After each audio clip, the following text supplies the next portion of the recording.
Eu não vou falar de assédio moral porque o tema é mais voltado aqui para o SUS, mas isso aqui, não tratado, acaba nisso aqui.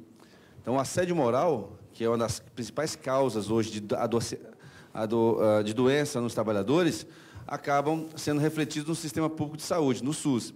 E se nós não tivermos o SUS fortalecido, se nós não tivermos o SUS, um sistema de saúde preparado, e aí nós teremos, então, um mal maior, né, um acometimento, uma piora no quadro, podendo levar o trabalhador, a trabalhadora, ao suicídio. Que, inclusive, é um tema que nós não podemos nos furtar, é um tema que está bastante em evidência, que é o suicídio no meio do trabalhador. E, por incrível que pareça, o assédio moral ele se dá mais no serviço público do que no serviço privado. Vocês sabiam disso? O assédio moral hoje é mais no serviço público que no serviço privado. Estatísticas comprovam por quê. Porque muitos dos serviços privados nomeiam gestores que não têm muita habilidade na questão do trato ali com os trabalhadores. Então, acaba que esse índice aumenta muito, né, no serviço, na iniciativa pública. Bom, pessoal, eu vou falar sobre o SUS um pouco, porque a gente costuma dizer que o SUS é o melhor plano de saúde do mundo. Ele não tem carência, a qualquer momento você pode usar, desde o momento que você já esteja no embrião, e não tem limite de gasto. Então, tem muito convênio particular que você, quando começa a usar, chega no limite, ele não paga mais, você vai ter que arcar. Então, é o melhor convênio do mundo. No entanto, a gente não está sabendo lidar, o país não está sabendo lidar com esse sistema de saúde, e nós estamos definhando, nós estamos num saco sem fundo. É a realidade hoje do SUS, porque é mal gerido. E uma frase que todo mundo fala com relação à saúde é que dinheiro tem, o que falta é gestão. Não é isso que todo mundo ouve? Nos estados de vocês também é assim? Pois é, só que não é. E ao longo aqui da palestra eu vou dizer que o problema não é falta de gestão, tá bom? Vamos lá. Para a gente entender o SUS, conhecer o SUS, a gente vai falar dos aspectos legais, né, que ele foi criado através da Constituição de 88, regulamentado pela Lei 8080 de 90 e aperfeiçoado com a participação da comunidade e o financiamento também em 90 pela Lei 8142. Pode passar.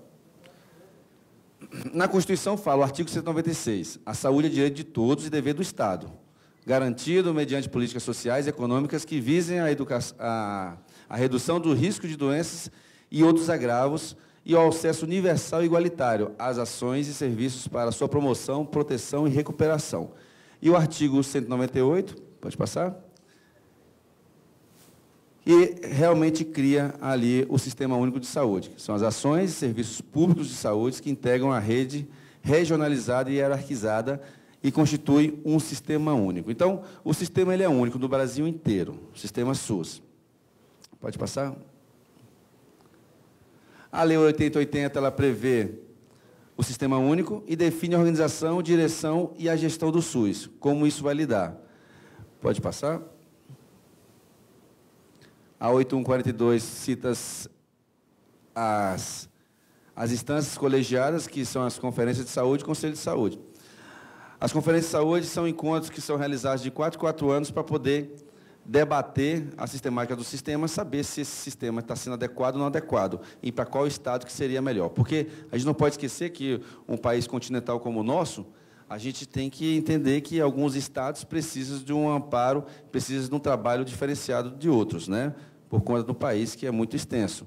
E o Conselho de Saúde, que são os conselhos de cada região, que são compostos por 25% de trabalhador, 25% de gestor e 50% do usuário. Por que mais usuário? Porque o usuário é que sabe realmente a necessidade que ele está passando. Por isso que ele tem a maior parte aí nessa tripartite.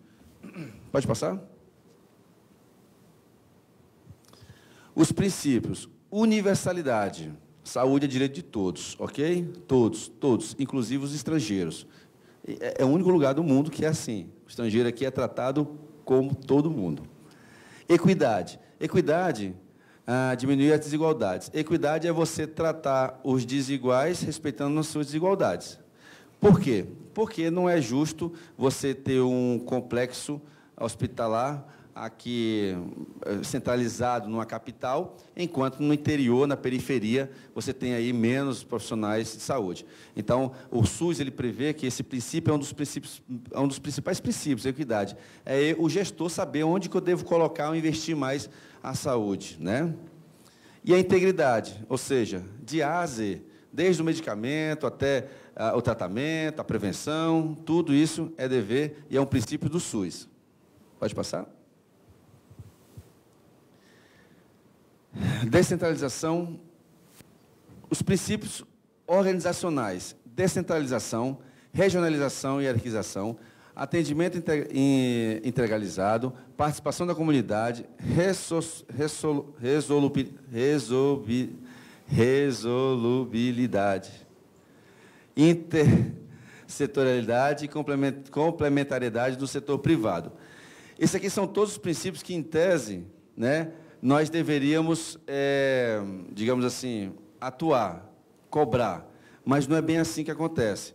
Quando você vê, por exemplo, a descentralização, nós aqui no Distrito Federal, nós não temos uma descentralização, nós temos aqui uma central, que é a Secretaria de Saúde, diferente de alguns outros estados que tem, cada cidade tem seu município, cada estado tem seus municípios, e ele tem cada Secretaria de Saúde. Aqui não, aqui nós temos uma Secretaria de Saúde para todos os, em tese, municípios, que são as cidades satélites. Então, aqui é centralizado. O que nós estamos procurando aqui para o DF é justamente descentralizar. Tá? Mas eu vou passar essa parte aqui para a gente ir para o que interessa daqui a pouco. Os desafios e perspectivas do SUS. Nós sabemos que o país está envelhecendo, a taxa de fecundidade está diminuindo e as doenças crônicas degenerativas também estão aumentando.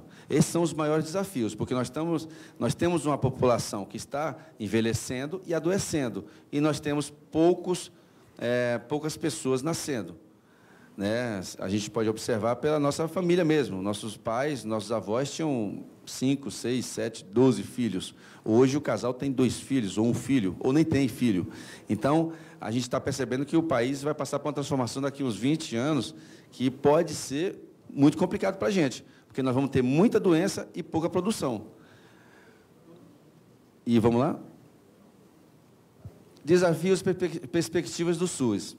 Inadequações das estruturas das unidades de atenção primária, implementação inadequada do Converte SUS, aqui em Brasília, eu vou falar, déficit de recursos humanos, queda dos recursos destinados à saúde do Brasil, uma corrupção sistemática na gestão e a desmotivação dos trabalhadores da saúde. Bom, ponto a ponto. Inadequação da estrutura da atenção primária.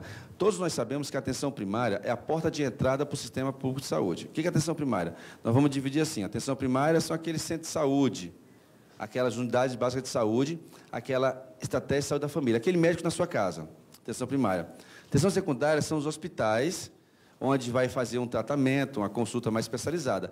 E a terciária são já as cirurgias, as coisas mais complexas. E nós temos já até a quaternária, que são os transplantes. Então, é dividido assim, primária, secundária, terciária e quaternária. Qual o problema? O problema é que nós, cidadãs brasileiros, a gente tem uma cultura hospitalocêntrica. O que é isso? Tudo a gente quer resolver no hospital, porque a gente sabe que se a gente for no centro de saúde ou a unidade básica de saúde, a gente vai resolver. Né? É mais ou menos assim nos outros estados também. Embora, nos outros estados, a saúde da atenção primária ela é muito melhor planejada, muito melhor executada do que aqui no DF. Então, eu vou jogar aqui um pouco para o nosso lado aqui no DF, para vocês entenderem. Então, nós temos a atenção primária que ela é defasada. Nós não temos aqui uma cobertura adequada e nossos profissionais foram jogados para atender na rua, para atender as casas. Então, a tentativa do governo aqui em fazer isso não deu muito certo. Já em outras regiões do Brasil, dá muito certo. Inclusive, os prefeitos eles se beneficiam muito desses programas, porque cada equipe formada por um médico, um enfermeiro, 2 técnicos de enfermagem, 5 agentes comunitários de saúde, elas são chamadas equipes parametrizadas. E essas equipes, elas recebem um repasse do governo federal por cada equipe. Além de, em torno de 15 a 20 mil reais, dependendo da cidade, da região. Além disso, o próprio governo, o estado ou o município, ele recebe também do governo federal uma outra parte, um outro valor por ter esse programa. Então, muitos prefeitos usam e usam bem. Inclusive, a cobertura de vários estados, no Piauí, por exemplo, é em torno de 80% da cobertura, já que em Brasília era 23%. Deram uma maquiada aqui, foi para 60%, mas é só um H. na verdade, no fundo, não está cobrindo 30%. Porque aqui é uma Disneylândia de dinheiro, em Brasília. Tem repasse de tudo quanto é lugar, tem dinheiro de tudo quanto é lugar. Só a arrecadação, só o investimento aqui na saúde é 8 bilhões por ano. 8 bilhões aqui no DF.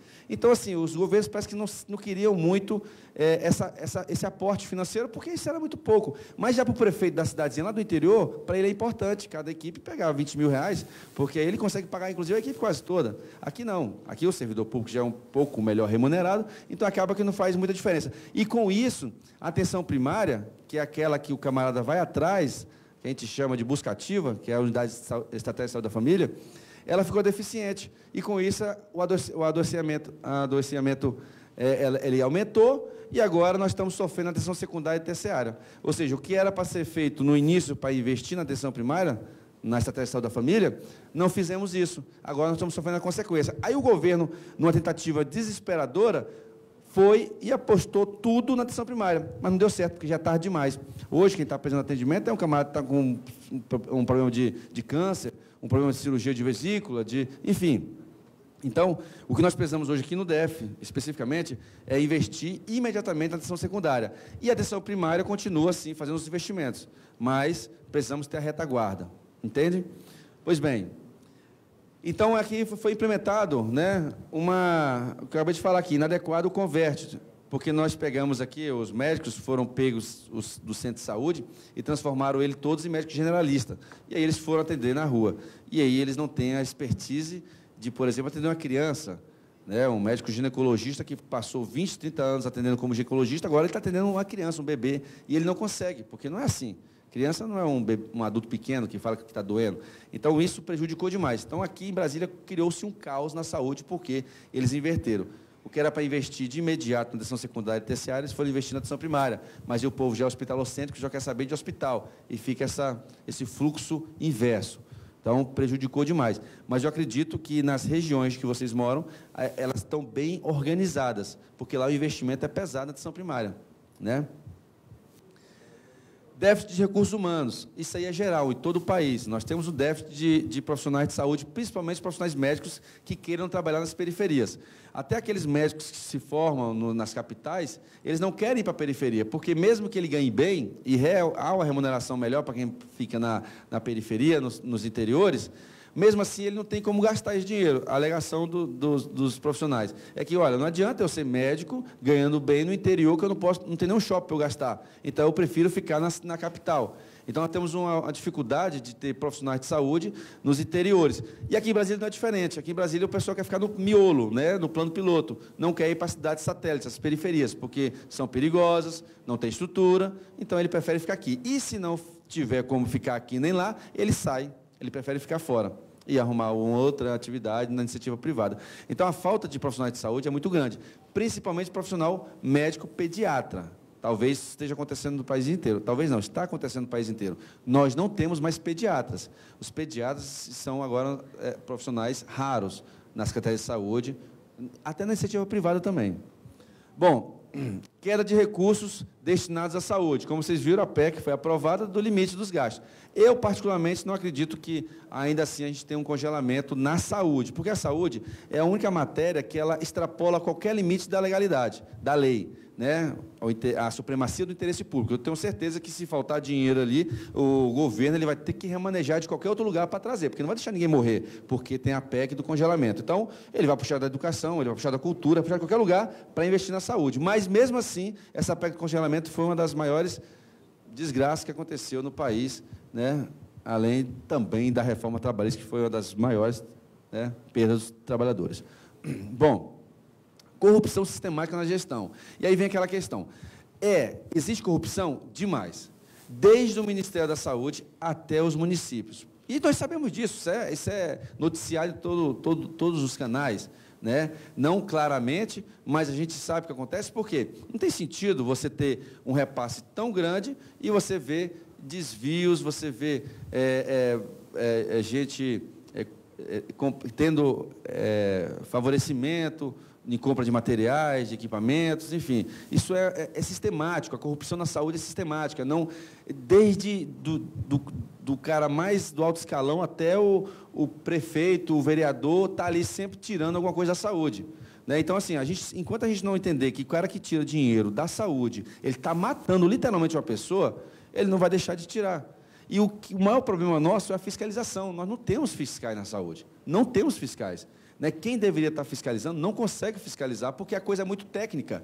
Né? Até a própria justiça, quando você vai há um crime, por exemplo, uma morte, né, no atendimento, quando é que chega no juiz, o próprio judiciário não entende a linguagem técnica, não entende, porque a saúde é muito complexa. Então, eu posso dizer que o camarada morreu porque ele, enfim, morreu, sendo que pode ter sido um erro médico, mas quem que vai saber? Porque é muito subjetivo. Né? A pessoa tirou a unha, ela pode morrer. Então, é muito subjetivo e a falta de fiscalização e de pessoas técnicas faz com que a coisa continue uma bola de neve. Né? E a desmotivação dos trabalhadores da saúde. Né? Quando a gente se forma para salvar vidas. Eu, por exemplo, sou do SAMU. Eu me formei para atuar, para salvar vidas. Então, quando você chega no paciente, numa rua, você pega ele, bota na prancha, leva para o hospital, né? E aí você deixa ele lá. Quando você volta para a sua base, você fica sabendo que o paciente morreu porque não tinha UTI, poxa, isso aí acaba deprimindo a gente, porque fica parecendo que a gente não serviu de nada. Então, essa desmotivação, ela acaba prejudicando o atendimento. A gente sabe que muitos profissionais de saúde são profissionais que não deveriam nem estar lá. Como também a gente sabe que tem muitos policiais, ou professores, ou caixas, ou motoristas, que também não deveriam estar lá. Mas a grande maioria dos trabalhadores de saúde, eles estão porque eles gostam de atender. É um estilo de vida, não é apenas a profissão. Quando a gente escolhe atuar na saúde, a gente não escolhe simplesmente a profissão, e nem para ficar rico, mas a gente escolhe a gente é escolhido e a gente escolhe um estilo de vida, que a partir dali você não consegue mais se ver como um coadjuvante, e sim sempre um protagonista na saúde, no atendimento. Então, essa desmotivação acaba com os trabalhadores, e aí é onde está acontecendo o assédio moral.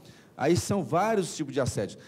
Recentemente, semana passada, tivemos mais uma morte aqui em Brasília de um profissional. A cobrança é muito grande.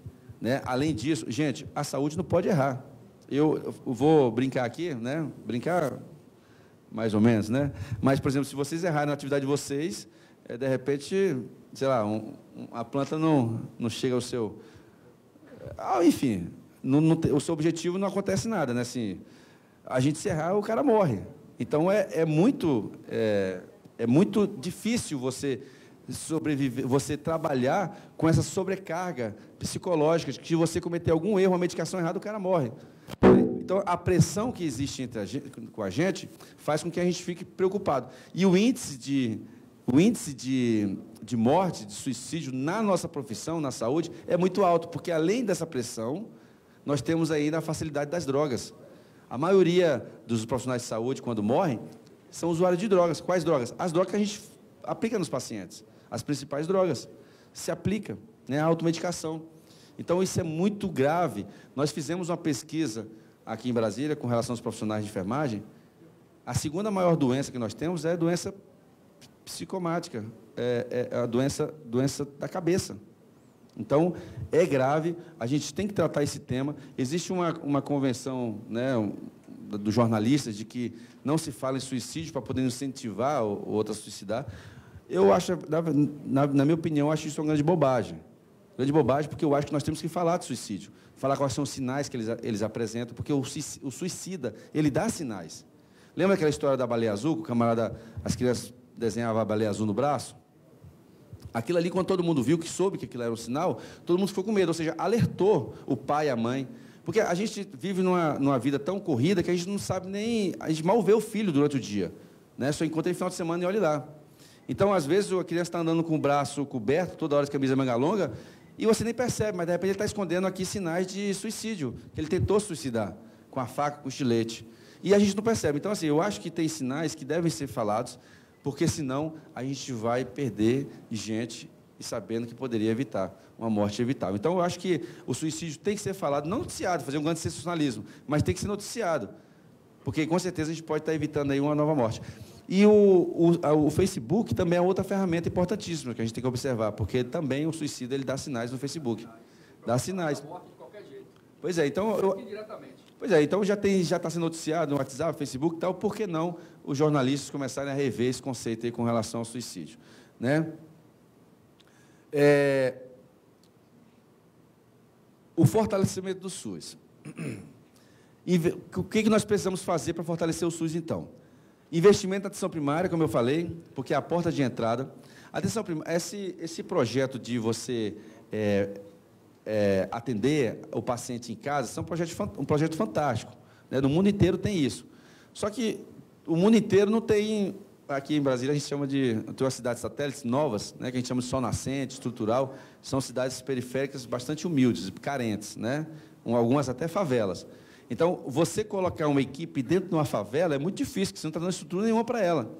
Então, quando você fala em atenção primária, você tem que dar toda a estrutura para poder esse grupo de trabalhadores atender a população, chamada busca ativa, ir lá buscar o cara onde ele não tem saúde e trazer ele aqui para a saúde, né? Então, se a gente investir nisso aí, de fato, claro, associado ao Estado, com os instrumentos públicos, saneamento básico e tudo mais, dá certo. Não adianta eu colocar os soldados no meio da guerra e essa guerra ficar sendo feita a vida toda. Eu só vou tirar os feridos. Minha missão é essa. A missão de prevenção não vou conseguir fazer, porque eu não tenho saneamento básico, não tenho água tratada, esgotamento na rua, enfim. Então, eu preciso investir na atenção primária. Esse é o primeiro pontapé para que a gente possa ter uma saúde de qualidade. Só que essa atenção primária, ela também faz parte da educação. Agora, como é que tu vai educar um cara que mora no interior, na periferia, numa favela? Ele não está nem preocupado, ele está preocupado se vai ter um arroz para ele comer amanhã. Então, para educar esse camarada, tem que ter todo o instrumento do Estado, não só a saúde. Aí entra a educação, entra até a própria segurança pública, porque é um lugar perigoso, cheio de bandidos, enfim. Então, é um complexo que depois a atenção primária atua. Então, não posso simplesmente colocar o grupo de trabalhadores lá no meio, porque senão não vai dar resultado. E, de fato, não está dando. Especialização e valorização dos profissionais. Especializar os profissionais, não é simplesmente botar a equipe para atender no meio da rua. Ora, se você colocar a equipe para atender no meio da rua, lá na comunidade, e não tiver instrumentos, não tiver capacidade, não tiver materiais, equipamentos, não adianta. O cara não vai salvar uma vida. Porque assim, a população não quer saber quem está naquela casinha lá, se é o médico, se é o enfermeiro, se lá tem a máquina de choque, né, o DEA, ou se tem medicamentos. Ele sabe que tem uma equipe lá, então, se tiver algum problema, algum acidente, ele corre para lá. Aí chega lá, você não tem nada. Então, a população não quer saber, ela quer ser atendida. E aí você pode, de repente, ter um óbito evitável, porque você não teve estrutura. E nem a especialização dos profissionais que estavam ali. Desburocratização do sistema. É muito burocrático o sistema. A gente, quando vai fazer compras de material, equipamento, é uma burocracia danada. Tem que respeitar 8666, tem que respeitar um monte de processo, o Tribunal de Contas está de olho. Claro, por quê? Porque também, se deixar correr frouxo, acontece o que a gente sabe, né? A corrupção sistemática. Porque a melhor coisa que tem para ganhar dinheiro no governo é a Secretaria de Saúde. A maioria dos governos, quando entram no governo, assim, o governador, quando assume, ele fala o seguinte: vamos entrar com estado de emergência. Não tem outro motivo. É porque estado de emergência você ultrapassa a barreira aí da licitação, você compra emergencialmente. Então, se você compra emergencialmente, você não precisa da licitação. Então, você compra de quem você quiser, no valor que você quiser. Então, a maioria dos governadores, quando entra, fala assim: vamos entrar em estado de emergência. Porque, nesse caso, ele vai comprar de quem ele quiser, do valor que ele quiser. Então, se a gente desburocratizar, a gente consegue comprar mais rápido e melhor. Só que tem que ter a fiscalização. E não adianta, o Tribunal de Contas não vai conseguir fiscalizar toda hora. Quem fiscaliza? O papel de um dos fiscais, que a maioria não faz isso. A maioria está lá procurando cargos, procurando acordos. O deputado. A maioria dos deputados querem o quê? Querem só trocar ali favores. Não querem fiscalizar o governo. Então, se não tiver o fiscal do governo, os deputados, no caso os vereadores com o prefeito, né? Não vai adiantar, cara. Não adianta nós termos aqui 513 deputados federais e não fiscalizar o ministro da Saúde. Alguém teve coragem algum dia de fazer uma CPI no Ministério da Saúde? Ninguém vai ter essa coragem. Porque dá morte se fizer a CPI na saúde. Dá morte. Ninguém tem coragem. Quando se fala em uma CPI da saúde no Estado, meu Deus, Deus nos acuda. Todo mundo sabe disso. Porque é uma caixa preta. O Ministério da Saúde é uma caixa preta, cara. É uma caixa preta. Dinheiro tem pra caramba, né? Descentralização e fiscalização do SUS. Como eu falei, nós temos que descentralizar. É dar ali autonomia para aquele diretor do hospital para comprar material que está faltando, para organizar a sua estrutura. Só que, se você descentralizar e não fiscalizar, o diretor do hospital vai pegar o dinheiro. E aí, eu quero para um cara de uma solda, fazer uma solda no portão, aí cobra R$20 mil na solda. E quem fiscaliza? Então, assim, é uma coisa, é um problema, né? É uma problemática que não se resolve de uma hora para outra, e não se resolve só colocando um secretário bom ou um ministro bom. Não, ali tem que ser toda a equipe, e principalmente bons e que tenham vontade de fazer. E aí, pode passar? E aí é o seguinte, voltando à pergunta, quando a gente fala aqui, olha, dinheiro tem, o que falta é gestão, não é isso que todo mundo fala? Pois é, não é. Não é falta de gestão. Vocês acreditam mesmo que o camarada que é contratado para ser secretário, subsecretário, adjunto, diretor, tu acha que esse cara não sabe fazer o mínimo de gestão? O mínimo. O que é o mínimo de gestão? Digamos que você não conhece nada de saúde, mas se eu te digo assim, como é teu nome? Marcos. O Marcos fala assim, Jorge, eu sou o adjunto ou secretário dele. Você é o secretário de saúde. Você fala assim, Jorge, quantas fraldas geriátricas nós compramos no ano 2017? Aí eu falo assim, olha, Marcos, nós compramos 1 milhão de fraldas. O que você acha? Você acha que eu tenho que comprar, para 2018, você acha que eu tenho que comprar 1 milhão, 1 milhão e 100, ou 900 ou 500 fraldas geriátricas?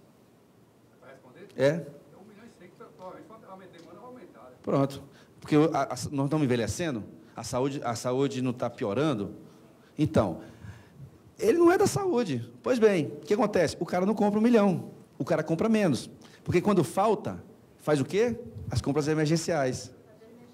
Aí compra as compras emergenciais, aí compra de quem quiser, no valor que quiser. Então, é meio que óbvio, não é isso? Mas qualquer um sabe fazer gestão. Nós temos um aparelho aqui em Brasília, uma ressonância magnética, só tem um aparelho, uma ressonância. Só um aparelho de ressonância magnética. Sério, fica no hospital de base. Está quebrado há 5 anos, gente. 5 anos. Aí, nós temos um outro aparelho de PET scan, que está encaixotado no hospital de base, que é o maior hospital de Brasília, há 4 anos. Aí eu pergunto, é falta de gestão ou vontade de resolver? Porque eles estão fazendo exames. Os brasilienses estão fazendo ressonância, estão aonde? Claro, óbvio. Gente, só não vê quem não quer.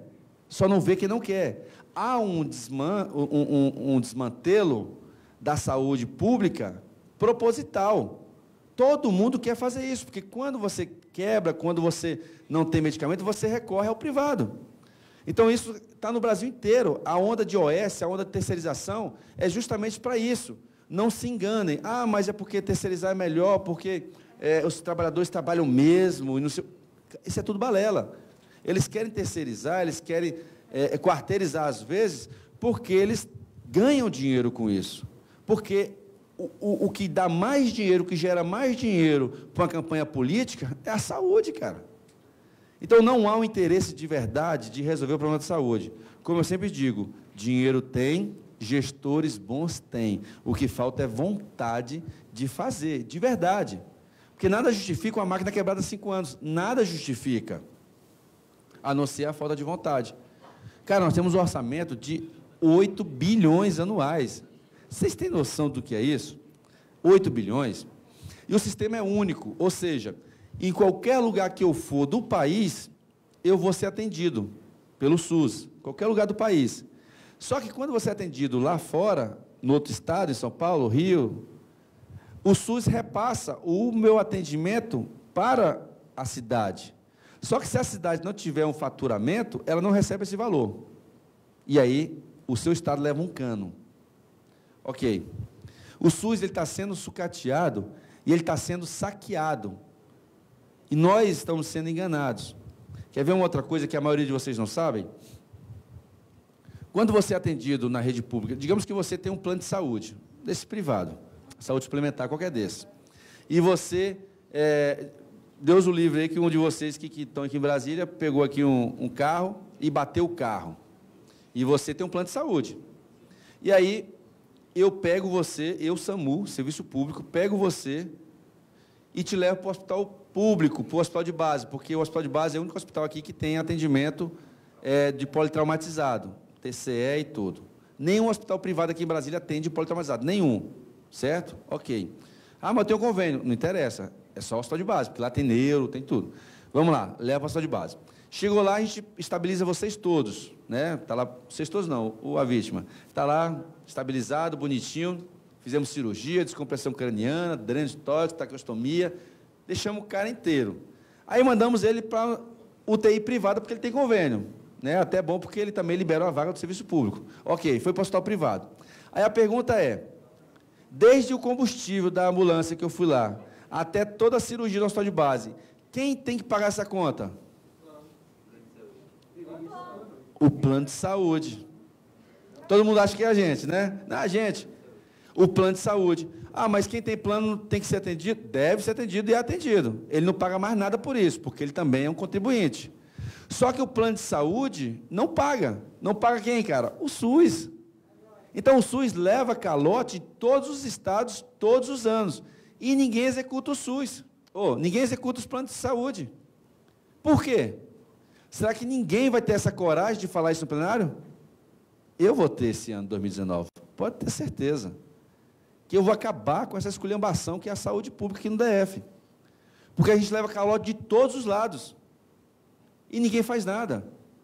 Então, eu tenho certeza que se a gente começar a executar os planos de saúde para pagar o sistema público de saúde, nós vamos ter mais dinheiro para investir. Atrelado isso à fiscalização, às ações, nós vamos ter dinheiro. Dinheiro para o SUS tem. Podem ter certeza. O pessoal fala assim, mas daqui a uns anos a gente não vai conseguir mais pagar o SUS, vai ter que ser vai ter que ser privado a saúde pública, igual nos outros países. Não vai ser, não. Com a carga tributária que nós temos aqui, meu amigo, a gente vai ter plano de saúde para o resto da vida, e o SUS para o resto da vida.